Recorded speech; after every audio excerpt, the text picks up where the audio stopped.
Welcome to Narcissist Apocalypse, everyone. I am Brandon Chadwick, and today we will be discussing why you can't remember clearly in the relationship and outside of the relationship once it is over. Fuzzy memories, no memories at all. We'll be getting into all of that. But if you want to be a guest on our Survivor Story episodes, please go to our website at narcissistapocalypse.com. Click on our guest form button, fill out the form, and press the submit button. Also, we have a support group at our website at narcissistapocalypse.com with Zoom meetings every Wednesday night, Thursday afternoons, and Saturday nights. And we have forum boards for you to post on to get the validation you need from survivors just like you. It is a wonderful group of people on there, and you can make a lot of friends too. So join our support group today. And we have a newsletter at our website, and you can sign up at narcissistapocalypse.com, and you get a free workbook for every new episode that comes out. So that is at narcissistapocalypse.com. And today we are going to be discussing everything here to do with your memory and memory loss in abuse. So we're going to discuss this as like a full 3D picture.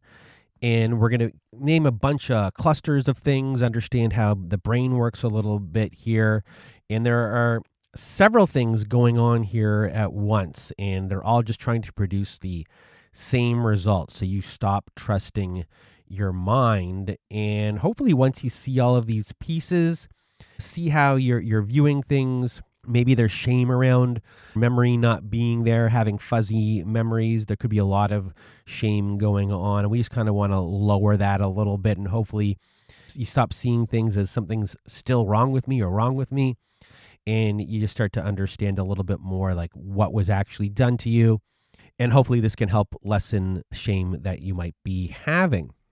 So the first thing I want to discuss is the gaslighting cluster. And it's a bunch of different types of gaslighting. And it's not just one thing. And the first one is direct denial. And this is something you hear on the show a lot. It's one of the most recognizable, if not the most recognizable form of gaslighting, which is I never said that. You're remembering it wrong. That's not what happened. And you yourself could be absolutely certain about what you heard.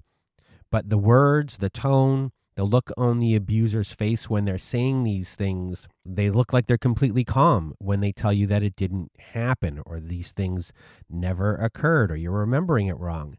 And they are so calm. They are so sure. And you start to do the math in your head, and excuses might start to pop up inside your head. You know, I've been so tired lately. Maybe I did mishear it. Maybe I'm mixing things up. You know, that calm becomes its own kind of evidence when they're that calm and stating these things. So over time, this doesn't just make you doubt your memory. It makes you doubt all your memories and how you go about thinking about all of these things. And you also start to doubt your functioning as a whole because of that. You might start fact checking yourself before you even speak. You might soften things. You might preface everything with a maybe or I think. And you really stop here trusting what you heard. So that's the first part of this gaslighting cluster. And the second one is character gaslighting. And this one is more about who you are. So they might say to you, the abuser might say, you always slam doors. You always lose things. You're always so dramatic about everything. And the truth is, you don't always do those things. And you're not like that. But the thing here is, the more often they say these things, it can start to accumulate. So you start second guessing your own personality. Your own patterns you start to second guess. So it's not just a single memory here, but your whole sense of how you're kind of going through the world. So you might not be someone who is losing things or is clumsy, but they've made you believe that you are. They're taking this single incident, and you may actually do these things once. So there is this kernel of truth, but they want you to believe that you do it all the time. And this is creating doubt, and this is, hurting your memory as a whole, and we'll eventually get to kernels of truth further down on this list. But this is another one of these gaslighting tactics that is going to have you start doubting your memory. And then there is the object and environment manipulation. And this is engineered so you feel like your mind here is failing you. So the keys can go missing. We recently had an episode where laundry disappears.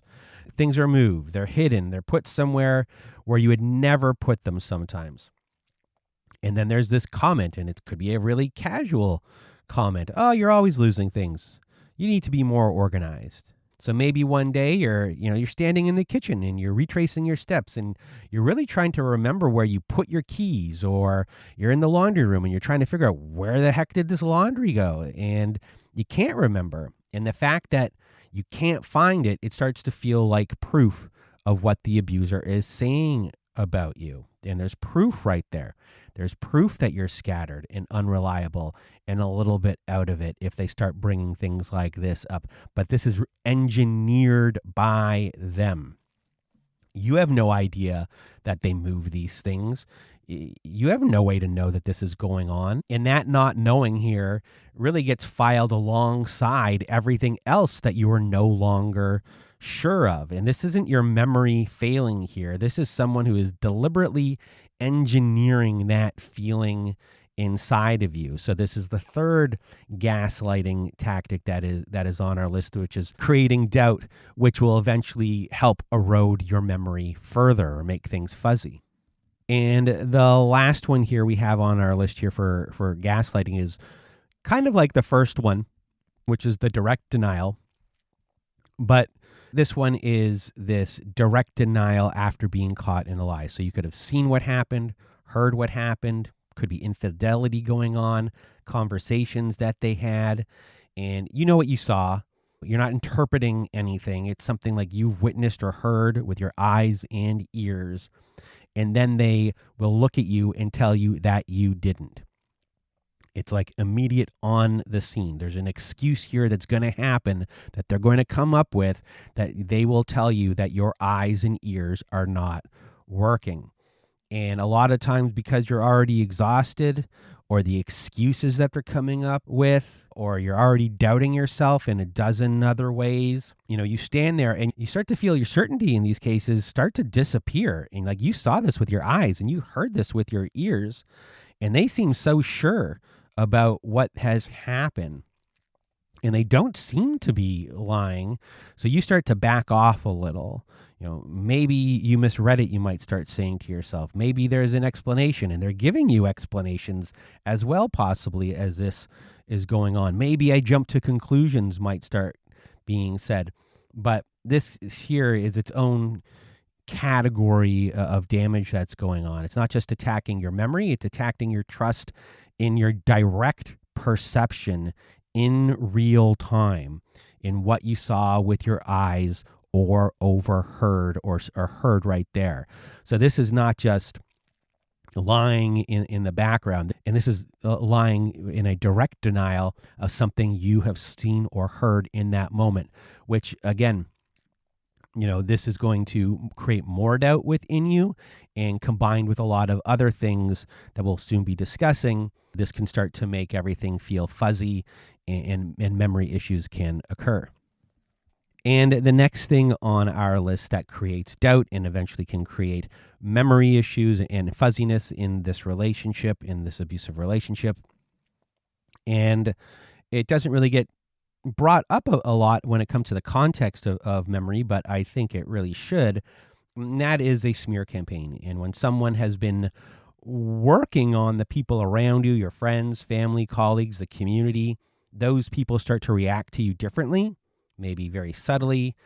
Something just feels slightly off and you just really can't quite name what's going on, but you feel it. And you do what survivors do. You start to go back through every recent interaction, trying to find out maybe what you did wrong. Did you read this situation correctly? You start maybe going over texts because, some of these lines that you're reading, did you say something wrong? Did they take something the wrong way? You might replay dinner conversations from who knows how long ago. And things here are really starting to shift because you're trying to locate what is actually off in those interactions with those people and what you must have done wrong. So at this point now, It's not just the memories inside the relationship that are feeling unreliable. It is now these social memories that are also feeling unreliable. So you're not just doubting what happens at home, you're doubting things now outside the home. You're questioning what you must have done wrong in text, convos, interactions. And sometimes the abuser might reinforce that you said something off or weird or maybe even rude to someone as well. So this affects the memory. And it's just another thing to worry about. It's taking up space in your mind. And now the damage has expanded beyond the four walls of this relationship into the outer world. And a big thing I just said right there is it's taking over your mind. And everything in the gaslighting section is also taking over your mind. Things are starting to be overworked. So it's not just creating doubt in that sense. You're not just doubting yourself. Now your mind is in overdrive. And that is the next section here, which is the cognitive layer, the physical layer when it comes to exhaustion, cognitive overload, and physical overload. Because that's also a big goal in how all these things work together. So this is separate from gaslighting. So this is where the fear, obligation, guilt, and shame come into play here. The chronic version of fear, obligation, guilt, and shame, and what they do to the brain, and your brain working too hard for too long, plus an actual physical layer. So for everyone out there, just think about what a typical morning looks inside your relationship. So before you even get out of bed, are you already assessing the situation, what their mood is? What happened last night? Is today a safe day to go out or not? What do I need to avoid today? What do I need to manage? What do the kids need from me so they stay out of the way of whatever is coming? So right off the bat here, this is just an enormous amount of cognitive energy and work before you even had a coffee on the day. And it doesn't stop. It just runs all day. It's just underneath everything that you are doing. It's just a constant hum, calculating and vigilance throughout the day. So your mind here is just running right that. And because of that, it has less capacity left for clear memories. So your brain here is also in this survival mode. And once it's in this survival mode, clarity becomes second to safety. And if you're not safe, whether it be physical, emotional, all of those things for whatever type of abuse is going on, if you're not safe, clarity will become secondary to everything. So with the gaslighting going on and then this going on, of course, memories might not be the best because now your mind is always in overdrive. And then you have to add in here the physical reality of everything, the physical reality of the chronic exhaustion that is going on. There could be disrupted sleep. Your body's just never fully relaxed. You could be doing all of the housework, the real physical work. You could be doing pickups and drop-offs with kids, errands, cooking, cleaning. You might also have another job as well, and you have to do that too. So there's this specific tiredness that comes from this situation, plus you're always on edge, and these things really affect your memory. It's not allowing any clarity at this point when you're this exhausted. So this exhaustion really adds to having doubt when it comes to memory, but it also adds to having memory loss. So with this one right here, this starts to happen in the relationship, and this can really be felt in the aftermath too. I hear it in the show when I do pre-calls all the time with survivors. Sometimes the memories of the events are just gone or they're fuzzy, and exhaustion has a lot to do with it. And I think right here is also a very good segue to bring back up kernels of truth, which I mentioned before, because this is where the kernels of truth can be used against you. So with the kernels of truth, the reason self-doubt is hard to shake in some instances, it's not entirely baseless. And the person doing this The abuser knows this. So when we bring in exhaustion here, exhaustion does affect memory, as we just discussed. But there's a kernel of truth that your abuser might be using against you too. So you were sometimes reactive, but guess what? That was self-defense. But they will use that as a kernel of truth as you being an aggressor. You did sometimes get details wrong on a story. And this is a really big thing. And what people need to know is nobody is a perfect witness to your own life. You're going to get little things wrong here and there. No one here is perfect, but the abuser here is finding this kernel of truth and then building this whole false structure around it. They're taking your normal fallibility and they're using it as evidence of your fundamental unreliability. That is why it's hard to push back on these things. They were not making something up from nothing in some cases. They were taking a singular moment of truth sometimes and making you believe that it is a pattern, and then they are weaponizing it. And you combine these kernels of truth with the gaslighting and all of the exhaustion, and a lot of self-doubt here can be created, but also with the overdrive of the brain, a lot of fuzzy memories and a lot of memory loss. And none of this is an accident. And it was put there by this person to deliberately, systematically undermine you, who's someone who really knew exactly where to push, what to push, everything about it. So you start to doubt your own memory. And because of the exhaustion of everything, your memories here might start to get fuzzy. You might start missing things on your memory. You might have moments where you can't remember anymore, which then adds on top of everything to start to doubt things even further. It creates a lot of confusion. And these things can stay even after the relationship is over, because what's happening in your brain is a lot of stress, a lot of fear. And when you're living with this constant stress, this constant fear, your brain here is releasing stress hormones, cortisol being the main one. In small doses, cortisol is useful, but when it's elevated for so long, months or years, it starts to interfere with the part of the brain responsible for organizing your memories. And when chronic stress disrupts that function, memories stop being stored as clear narratives with a beginning and a middle and an end, and instead they come in fragments: a feeling, a sound, an image, the way your body felt in a particular moment, without the context of when or how it all fits together.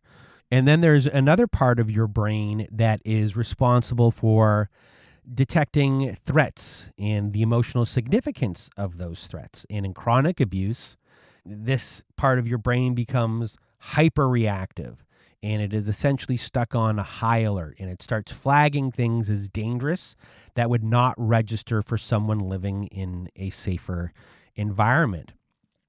This is why a particular tone of voice or a look or a sound of the car in the driveway can really trigger a big full body response: racing heart, shallow breath, the sense that something is about to happen even when nothing has happened yet. Your brain has been trained by experience to treat those cues as danger signals. And this is not irrationality. Your nervous system here has learned this, and they've learned it correctly, that those signals often preceded something bad from happening.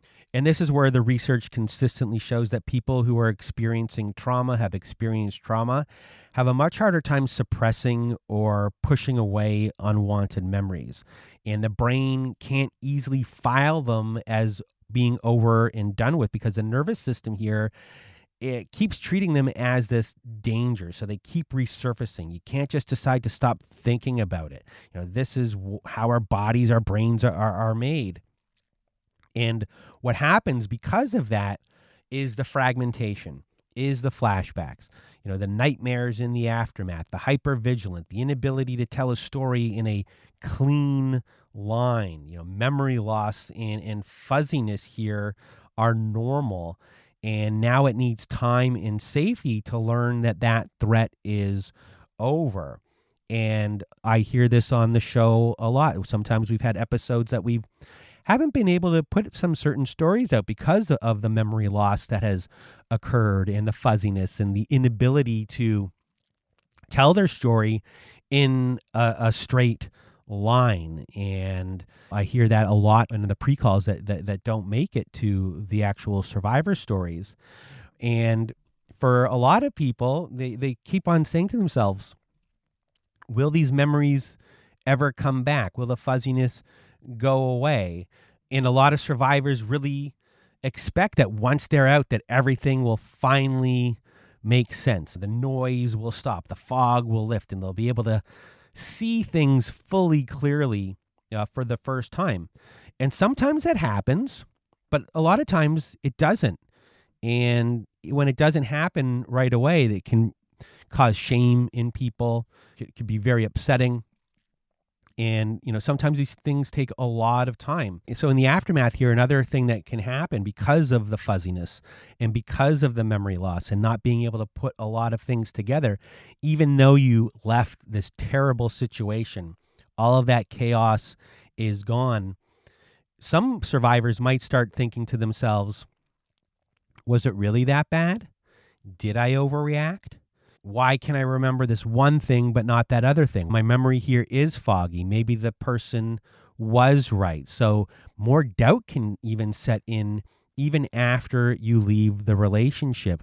And this is normal. For people who are going through this, this is normal. So please try not to feel shame. A lot of people tend to feel shame here. It could hit really hard here because if you're listening to this, if you're a survivor or a victim of this, you're really just trying to reconstruct what happened while you're still healing from the exact conditions that made it hard to remember in the first place. And I like to say to people, it's like you're doing an archaeological dig on really damaged ground. So the confusion that's going on here, don't see this as proof that what occurred in your relationship wasn't that bad. It's just really proof in more ways that you were living in a situation that was designed to disorient you and throw you off balance, confuse you, and cause you to doubt yourself in every way. And it did some damage to the way your brain works, and it's going to take some time to heal. So just give yourself time and give yourself grace if this is going on with you. And just remember, things here, we're dealing with just trying to stay safe, trying to get through the day, manage the fallout, and keep going. And the system was in a state that wasn't really letting you fully process everything. So now that you're out of it, just kind of let it do its job. And one by one, hopefully things will start coming to you. Things might have been too overwhelming to hold on to everything. So that was too much maybe for your brain to bear. So just kind of let it keep thawing. The more you can talk to a real trauma therapist and deal with that trauma and do it in a very safe way as possible, to try and connect the dots back to what might be missing, piece by piece, do it as safely as possible. And it might not be easy, and there might be a lot of shame involved here, and it's scary. And I just want everyone to really be safe while going through this process. So when you look at this as a whole of how our brain works, plus everything that the abuser did with the different types of gaslighting, with the kernels of truth, plus the exhaustion, it's not just creating doubt in you. Doubt is part of it. But over time, with that exhaustion, it starts to create these memory losses and these fuzzinesses. And that can then work in a circular fashion to start creating doubt again. And a lot of people are living with shame about this. And I just want everyone to know that this is normal. And I know I'm saying this a lot here, but this is a normal thing. And I really want everyone to really take care of themselves when it comes to this, because I think it's important. Healing isn't going to happen right away. A lot of people want to have it happen right away, but there's no shame in healing taking a long time. Nothing is going to be linear. And I've talked to many survivors, and it just, let time take its course. And if you can afford, go to see a therapist, or at least talk to someone in a support group about the different memory things that are going on, or the traumas that are going on, and have it be a safe space. And I hope that you found this episode helpful. I hope you found this episode validating, and I hope you have a little bit less shame going forward after hearing this episode. And if you want to be a guest on our Survivor Story episodes, go to our website at narcissistapocalypse.com, fill out the guest form, press the submit button. Also, we have a support group at narcissistapocalypse.com, and we have Zoom meetings every Wednesday night, Thursday afternoons, and Saturday nights. And we have forum boards for you to post on to get the validation that you need from survivors just like you. And that is it for today's episode. And I hope you have a good night.